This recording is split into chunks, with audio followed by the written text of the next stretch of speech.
Voilà. Donc en gros, au niveau de mon bouclier, donc je vais attaquer par ma base. Donc ma base, elle va être relativement au milieu de ma zone de bouclier. Donc de toute façon, je vais avoir quelque chose qui va être comme ça. Et après, ben, tout simplement, je vais y ajouter mon ombrage en dessous pour tirer mon ombrage. Alors là, je vous fais ce qu'on appelle de la peinture dans le frais, c'est que je profite que ma peinture ne soit pas encore sèche pour aller chercher en fait un lissage. Oh merde. Hop. Et je nivelle entre les deux. Et inversement, pour l'éclaircie, ben, je vais aller chercher ma couleur que j'ai éclaircie et je vais la placer ben, dans le haut de mon volume. Voilà. Donc je vais impacter ben, les deux zones. Ensuite, j'essuie bien mon pinceau. Et là, je vais tout simplement faire un micro-balayage entre les deux volumes pour créer un dégradé rapide. Voilà. Donc ça, c'est vraiment de la peinture dans le frais. C'est assez classique pour ceux qui connaissent la méthode. Hop. Donc ça me permet de créer, entre guillemets, un dégradé naturel de bleu. Le bleu, entre guillemets, bah, du coup, n'est pas désaturé, n'est pas blanc. Je pourrais, hein, c'est quelque chose qui n'est pas forcément faux. C'est une prise de parti, mais on n'est pas dans l'éclaircie naturelle du bleu. Sinon, en fait, ce qui va se passer, c'est qu'on va très désaturer nos couleurs et notre figurine va devenir très terne. Donc, par exemple, en historique, c'est quelque chose qu'on peut aller chercher. Par contre, en fantasy, si on fait ça, nos figurines sont très plates et qui manquent de punch, quoi. Donc là, voilà, sur un dégradé comme ça, c'est très rapide. Dans l'idée, bah, je me suis dit, si je fais mon bouclier en bleu, je vais avoir sur d'autres aspects de ma figurine un contraste très fort. Donc là, je vais la contraster de différentes manières. Soit de la saturation, donc mon Space Marine, enfin là, mon Stormcat, je vais le désaturer, je vais faire qu'il soit très gris, mais le problème, c'est que du coup, je vais avoir qu'un focal sur le bouclier, parce que le bouclier va être très saturé. Ou alors changer de ce qu'on appelle de chaleur de couleur. Donc je vais prendre dans le cercle chromatique, entre guillemets, une opposition. Donc là, bah, l'opposé du bleu, c'est le rouge, jaune, etc. Donc en fait, je vais aller chercher mon Stormcast plus dans les jaunes. Bah, je vais faire la même, tout simplement. Je vais partir de mon rouge. Pour le foncé, bah, je vais le mélanger avec une couleur en direction du jaune, donc avec le orange par exemple. Et je vais y ajouter un poil de blanc pour, hop, allez. Par contre, là, on voit que clairement, bah, du coup, je suis un peu rose, donc il faut que je remette un peu de orange pour resaturer tout ça. Ok? Et ainsi de suite. Si je veux continuer à éclaircir, je remets du orange. Le problème, c'est que j'ai encore un peu de bleu dans mon pinceau qui vient un peu altérer tout ça. Et ainsi de suite. Donc on est censé tomber sur des saumons ou ce genre de choses. Alors. Tu aurais pu partir sur le jaune aussi. Ouais, bien sûr. Ouais, en fait, je pourrais partir sur le jaune. Le fait de ne pas partir sur le jaune, ça me permet de nuancer un peu plus. Ok. Voilà, parce que si je vais direct au jaune, bah, il va falloir que je sois vraiment dans la finesse de l'ajout de mon jaune, parce que sinon c'est très fort. Mais de manière générale, effectivement, voilà, c'est... Alors, le rouge, c'est une couleur un peu particulière, parce que si on veut garder, entre guillemets, l'éclaircie du rouge naturel, il faudrait que mon éclaircie extrême, donc le plus clair, bah, ça soit mon rouge pur. On va avoir plus tendance à le foncer. Et là, bah, pour foncer mon rouge, j'ai deux solutions. Soit je mets une couleur en direction du violet, on descend dans le cercle chromatique, soit je prends la complémentaire. Donc comme l'autre, on a pris la complémentaire, juste pour l'exercice, bah, moi je vais aller chercher le magenta, et je vais le mélanger à mon rouge, et je vais ajouter une légère petite pointe de noir dans ce mélange, pour descendre la valeur, tout simplement. Et à chaque fois, j'oublie pas d'ajouter un peu de mon rouge, un peu de mon magenta, et voilà. Donc là, j'ai un dégradé naturel. Mais je peux avoir exactement le même résultat avec la complémentaire. C'est même beaucoup plus facile, parce que là, il faut que j'ajuste mon magenta et mon noir. Alors que la complémentaire, j'ai juste à mettre de la complémentaire et basta. Après, bah, si je veux écraser mes valeurs, oui, je vais rajouter du noir. Donc dans l'idée, après, ben voilà, hein, le bas de ma figurine va être très sombre, donc je vais y mettre mon rouge très sombre. Et plus je vais monter sur le milieu de ma figurine, plus je vais trouver la saturation. Donc je vais avoir mon rouge très saturé. Hop. Et plus je vais monter encore plus haut, plus je vais y retrouver en fait mon rouge plus clair, quoi. Donc après, il y a beaucoup de choses, des fois, c'est un petit peu dans la nuance. Hein. C'est que là, voilà, je fais un espèce de sketching général et vous verrez qu'après, une fois que ça sera relativement sec, ben, en fait, je vais aller chercher de l'éclaircie, élément par élément, volume par volume. Hop. Donc là, après, le seul problème, c'est que, bah, comme je fais de la peinture dans le frais, je vais attendre un moment que ça sèche. Et j'ai pas de sèche-cheveux sur moi, donc... hop là.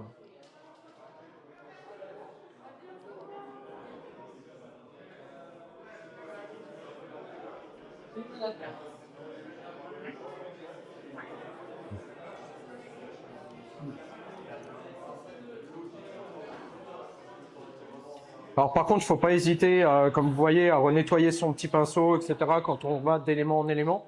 Parce que le fait de mélanger entre les couches, bah forcément, on rajoute des pigments un petit peu des couleurs d'à côté. Donc des fois, bah, comme là, mon mélange, il y avait un peu de bleu dedans, bah, ça a donné un orange gris. Donc il faut faire attention. Est-ce que tu peux me trouver du sopalin, s'il te plaît, quand même? Je sais pas. Du sopalin. Ouais. Genre, hop. Donc volontairement, je ne vais pas faire le dos pour le moment. Parce que le dos, en fait, je vais vouloir le travailler d'une autre manière. Globalement, tiens, si vous voulez voir. Ouais, c'est pour le pinceau. Donc, oui. Non, non, c'est bon. Pour le pinceau.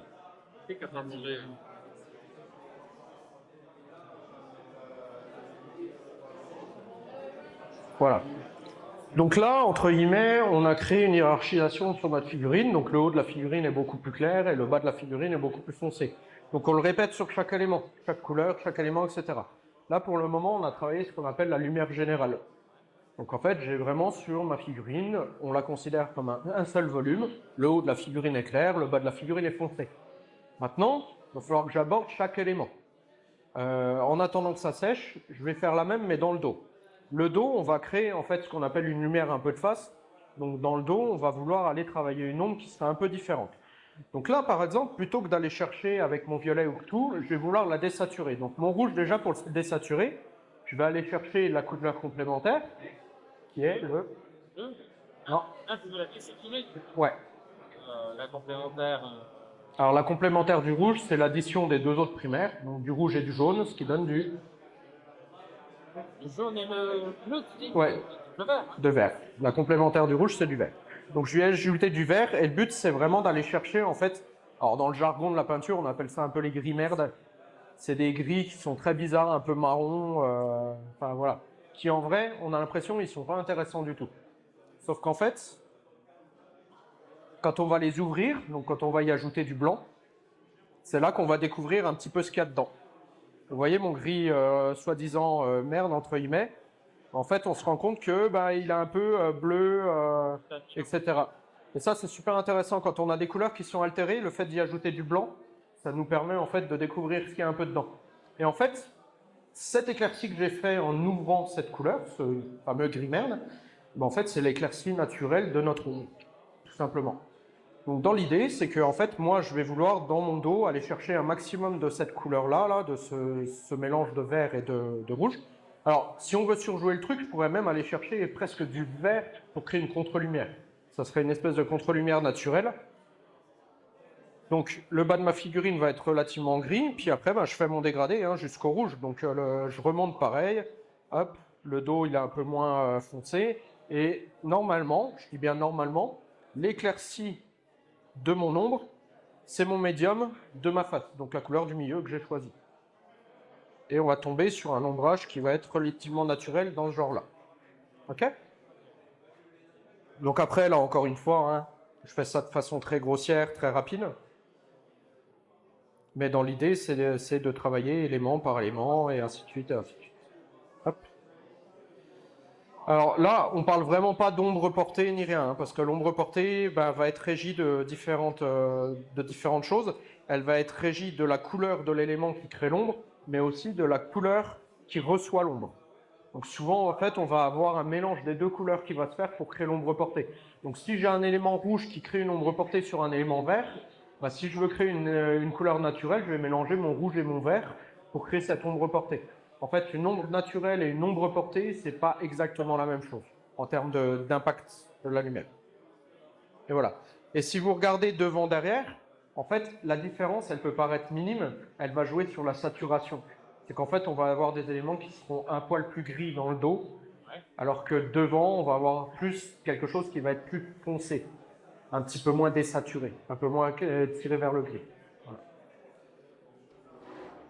Donc là, j'ai fait en fait ce qu'on appelle un sketching. Donc un sketching, c'est en français une esquisse. Donc en fait, c'est simplement, j'ai préparé ma figurine à recevoir, on va dire, ces éléments de lumière, ces éléments d'ombre, etc. C'est à ce moment-là qu'il faut ajuster. C'est à ce moment-là qu'on voit si on a fait des erreurs. qu'on voit que mon ombre n'est pas cohérente, ma lumière n'est pas cohérente, etc. Donc par exemple, si je regarde là, si je veux chipoter un peu, cette plaque-là, elle est un peu trop foncée. Il va falloir que je la relève un peu, la genouillère. Donc là, je vais simplement remettre un petit peu de rouge, d'où l'intérêt dans ma palette de bien garder le gradient pour éviter de devoir refaire mon mélange, etc. Là, je vais simplement réajuster le haut de ma genouillère, etc. pour y remettre un petit peu de rouge. Parce que, voilà, c'était un petit peu trop fort, l'ombre. Hop.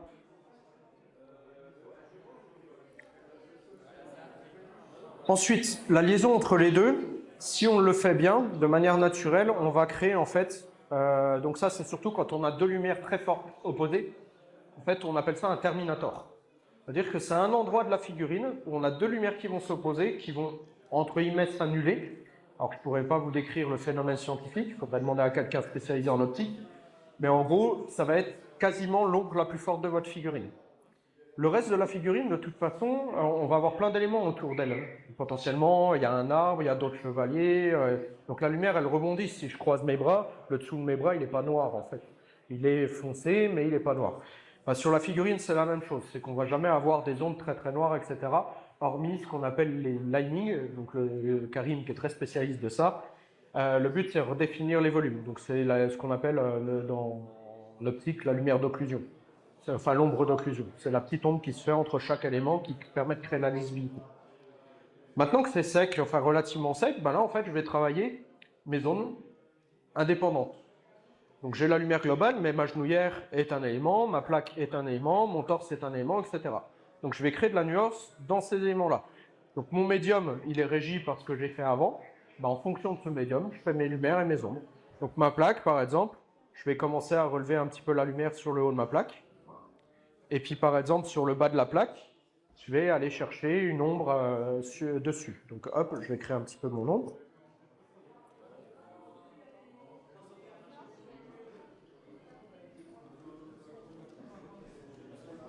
Alors ma figurine n'est pas totalement sèche, donc c'est un petit peu compliqué, ça me refait des mélanges. Et ainsi de suite. Donc par exemple, ma genouillère qui est ici, il va quand même falloir que je l'éclaircisse. Mais sur ma palette, alors je ne sais pas si on voit bien à la télé, mais en gros mon ombre de genouillère, elle est là. Du coup, ma lumière, elle ne va pas être là. Enfin, elle ne va pas aller dans cette espèce d'orange saumon que j'ai ici. Parce que, en fait, là, je serais beaucoup trop clair, en gros. Donc, je vais aller chercher quelque chose qui sera juste le gradient du dessus, tout simplement. Donc, l'éclaircie de ma genouillère qui est faite avec cette couleur-là, ça va être plus de cette couleur-là. Et l'éclaircie de cette couleur-là, ça va être plus de cette couleur-là. Et l'éclaircie de cette couleur-là, ça va être plus de celle-là. Et ainsi de suite, et ainsi de suite. En gros, on déplace notre médium. Notre médium, au début, c'est la couleur très saturée, celle du milieu. Mais en bas, on la décale, et ainsi de suite. Et c'est comme ça qu'on va travailler chaque élément. Donc, ma genouillère, je vais l'éclaircir avec cet élément-là, par exemple. Hop.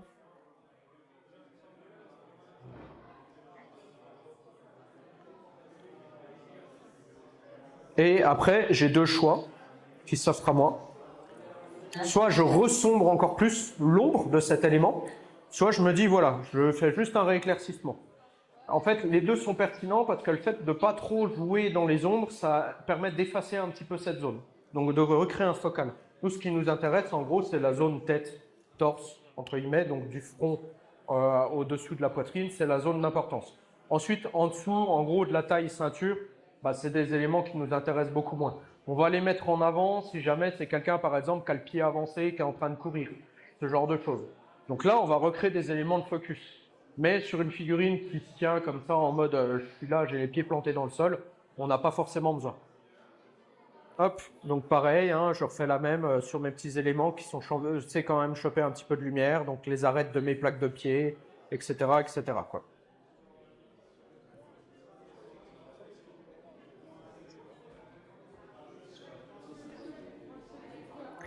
Donc là, je fais quelque chose de très plat parce qu'on n'est pas dans l'interprétation du métal, etc. Mais forcément, le métal aura des reflets, etc. Donc on rentre dans des techniques genre le NMM, ce genre de choses.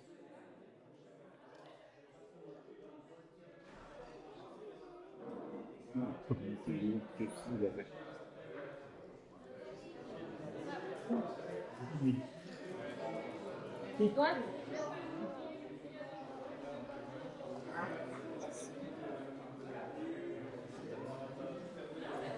Voilà.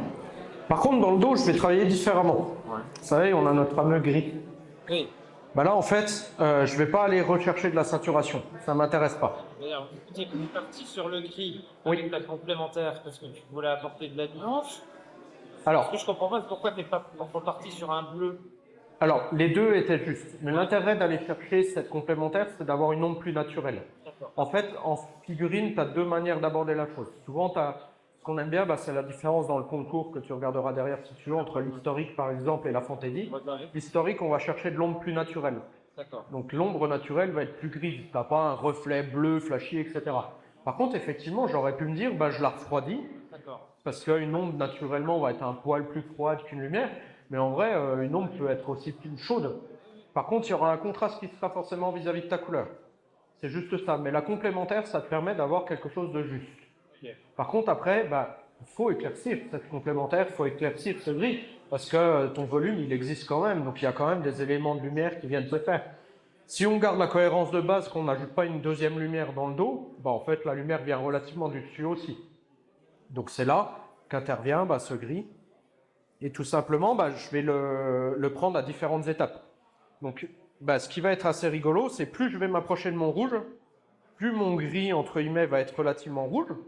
Donc là, on va être sur ce gris qui va être plus sur le haut de la figurine. Parce que le haut de la figurine, bah, en fait, il a à aller chercher ce rouge. Et rien ne m'empêche de remettre un petit peu de rouge pour resaturer légèrement plus je m'approche du haut. Par contre, plus je descends en bas, plus je vais y mettre bah, que du blanc, entre guillemets, voire un petit peu de bleu, effectivement, pour refroidir un petit peu l'ombre, mais c'est pas obligatoire.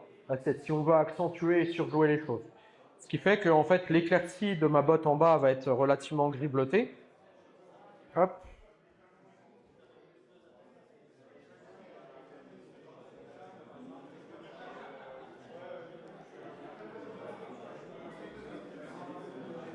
Alors, il faut savoir que ce gris, ce qui est là où il est très intéressant aussi, c'est que le gris, naturellement, il crée ce qu'on appelle la relativité de la couleur. C'est qu'en fait, il va changer un petit peu d'aperçu en fonction de l'environnement qu'il est. On est tous allés à Leroy Merlin acheter notre gris taupe, super beau, chocolat, on le met dans notre pièce, on peint un mur gris, puis par exemple un mur beige, parce qu'on se dit, ben voilà, le gris et le beige, ça va bien ensemble, et notre gris, ben d'un coup, il fait bien cacadois, quoi.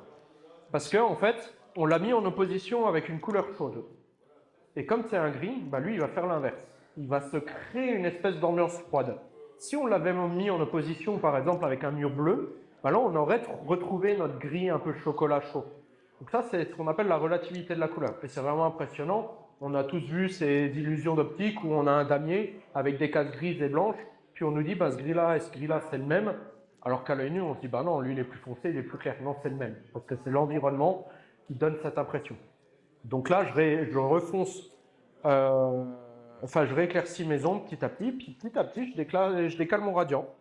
Donc au départ, on est plus dans un gris bleu, puis plus je vais aller de ce côté-là, plus je vais resaturer mon gris, donc plus il va être rose-rouge, jusqu'au point où potentiellement je peux aller chercher mon rouge légèrement désaturé, vraiment pour le haut de mes épaules, etc., etc.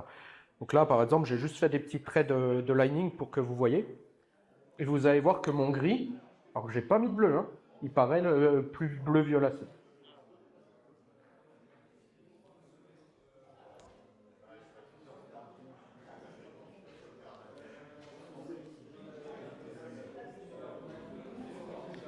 Voilà. Donc après, comme j'ai dit, le rouge c'est assez particulier. Si je veux que mon rouge il soit très beau, il ne faut pas trop que je l'éclaircisse. Il faut que je garde le rouge très saturé. Si je veux l'éclaircir, il faut vraiment que ça soit des petites arêtes, des petits éléments un peu saillants. Et on va plus aller chercher en fait un saumon. On n'est pas rose, on n'est pas orange, c'est un espèce d'entre-deux.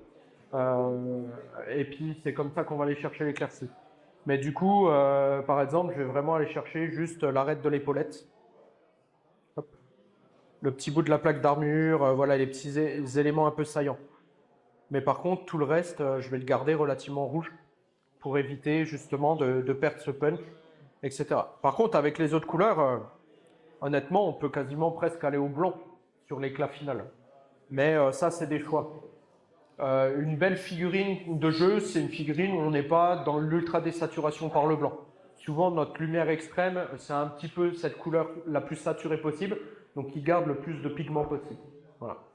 Donc globalement, c'est un petit peu la manière d'approcher une figurine, c'est qu'on va déjà réfléchir déjà à l'ambiance générale, on va faire notre sketching général, et ensuite on fait élément par élément. Puis là, comme je n'ai pas mon armure, ensuite les écailles, la ceinture, bah, je fais au détail. Hein. Une fois que je l'ai peint, je repasse par-dessus, je reprends ma zone d'écaille, je l'ai peint en gris, métallique, ou ce genre de choses, et ainsi de suite, et ainsi de suite, et ainsi de suite. Et vraiment, on va bosser à la fois élément par élément, tout en prenant une cohérence. Ce qui fait que, évidemment, si je prends un bijou qui est sur le haut de ma figurine, de manière générale, il va être beaucoup plus clair que le même bijou en bas de ma figurine, même si c'est un petit élément. Par contre, le bijou en lui-même, bah, c'est pareil, hein. Il a une ombre et il a une lumière générale à lui-même. Donc c'est vraiment, on s'adapte. Le but du jeu, c'est de choisir des médiums pour chaque élément, et ensuite, bah, on ajuste. Est-ce que c'est plus foncé? Est-ce que c'est plus clair? Est-ce que dans la hiérarchie de ma figurine globale, je dois choisir la zone haute de ma couleur ou la zone basse de ma couleur? Voilà.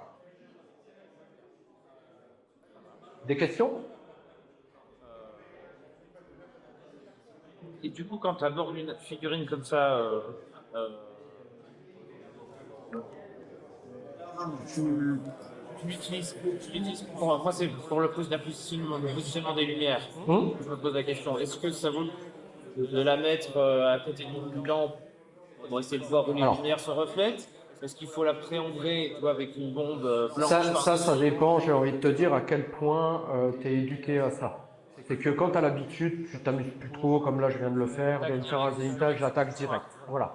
Si tu le fais avec un zénital, donc sous couche noire, bombe blanche, etc., ça va te permettre naturellement, quand tu n'as pas l'habitude de travailler la dilution de ta peinture, de retrouver cette éclaircie.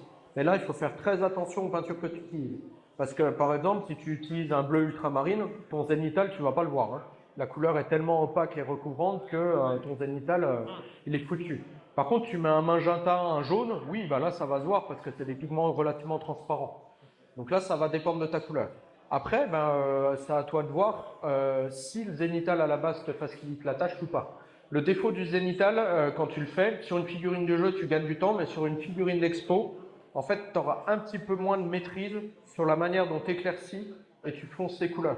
Parce qu'en fait, l'éclaircie va se faire par aplat, donc tu vas être un peu forcé. Tu vois ce que je veux dire par l'éclaircie. Donc il y a des moments, il va falloir ajuster un peu et tu vas avoir des petites incohérences de couleurs. Mais de manière générale, c'est assez subtil. Mais quand tu as l'habitude, tu le fais pas. Après, par exemple, si tu fais du speed fencing avec de la peinture transparente, genre de la contraste, des speed pen, des trucs, le zénital, c'est extra, il est limite obligatoire. Et tu attaques systématiquement sur une sous-couche noire? Alors moi, oui, parce qu'en fait, c'est beaucoup plus facile de monter en lumière que d'ombrer un creux. Enfin, mettre un pinceau dans un creux, c'est super chiant. Alors que s'il est déjà noir à la base, au pire, je vais le teinter un peu avec des jus, des trucs comme ça. Et encore, les jus ne sont pas nécessaires.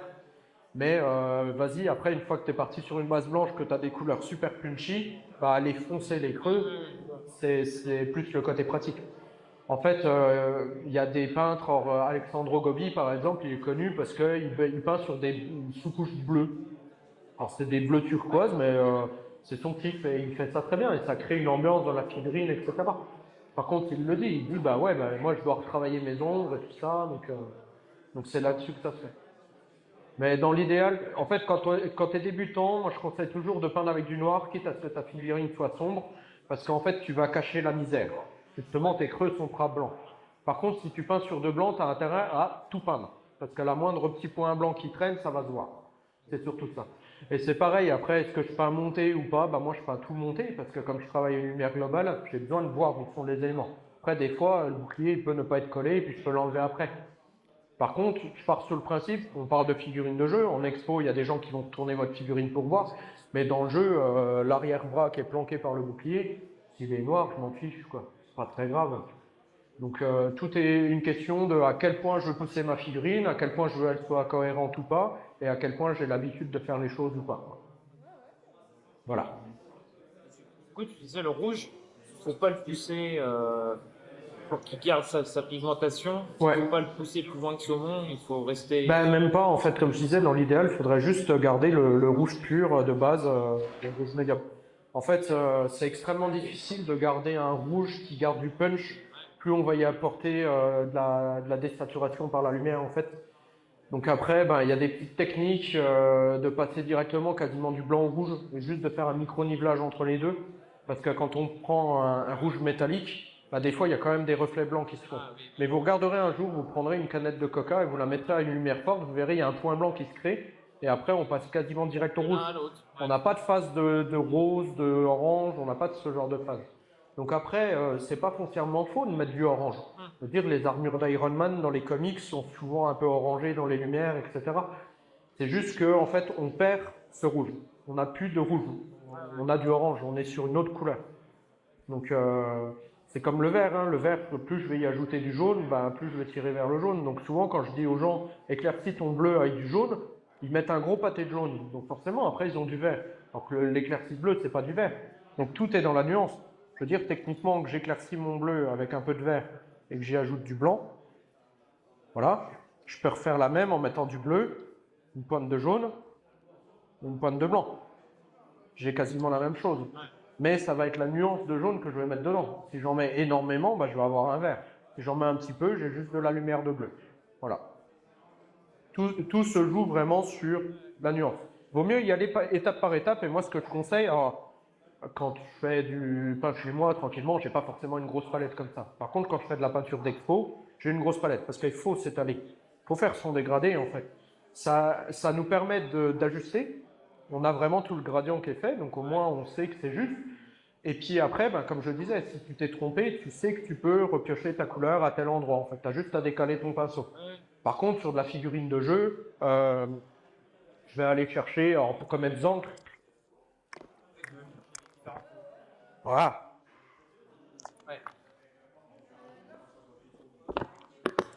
Donc, c'est le principe de la peinture citadelle, hein. Donc là, par exemple, c'est Valero, ils ont ce qu'on appelle un BSL. Le BSL, en gros, je vais avoir une couleur médium qui est souvent une des deux là. Je vais en avoir une plus foncée et une plus claire. Ça, en Wargame, c'est très bien, vous n'avez pas de questions à vous poser, surtout quand elles sont étudiées pour. Le problème, par exemple, sur Valero, il y a le BSL, vous suivez le BSL, l'éclaircie sera relativement juste, et l'ombre sera relativement juste aussi, parce qu'en fait, elles sont étudiées pour. En fait, ils ont fait ce que j'ai fait là, mais ils l'ont mis en pot. Chez Citadel, ils ont la même. Le seul problème, c'est que les gens, souvent, ils vont se dire, bah, je vais aller prendre un bleu plus clair, mais ils ne prennent pas le bleu que Games conseille. En disant, bah, l'éclaircie du Macrage Blue, j'en sais rien, c'est le Space Wolf Grey, ou j'en sais rien, ce genre de choses. Et là, il y a des incohérences qui se créent. Parce qu'en fait, il se crée un phénomène qui est l'ajustement de la valeur, qui n'est pas forcément bon. La valeur, en fait, c'est à quel point votre couleur est claire ou foncée. Et des fois, à l'œil, on a l'impression que les valeurs sont différentes, qu'on a un bleu qui est beaucoup plus clair que celui d'à côté, sauf que si on le prend en photo, qu'on le met en niveau de gris, c'est le même. C'est exactement le même.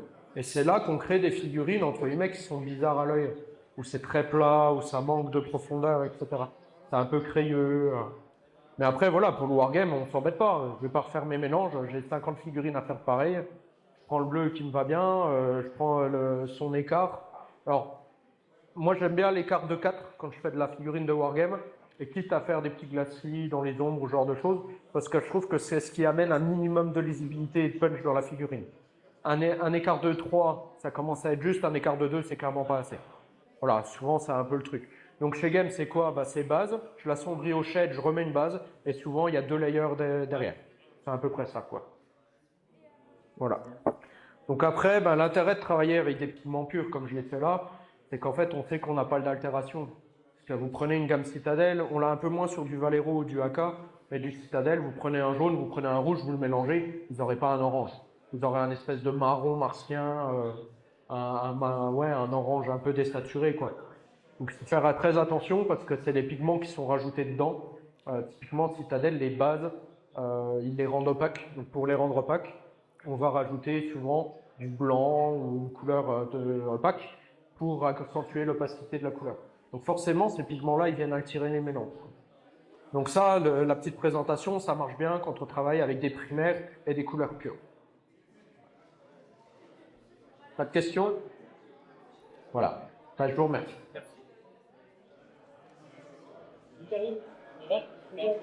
Oui. Voilà.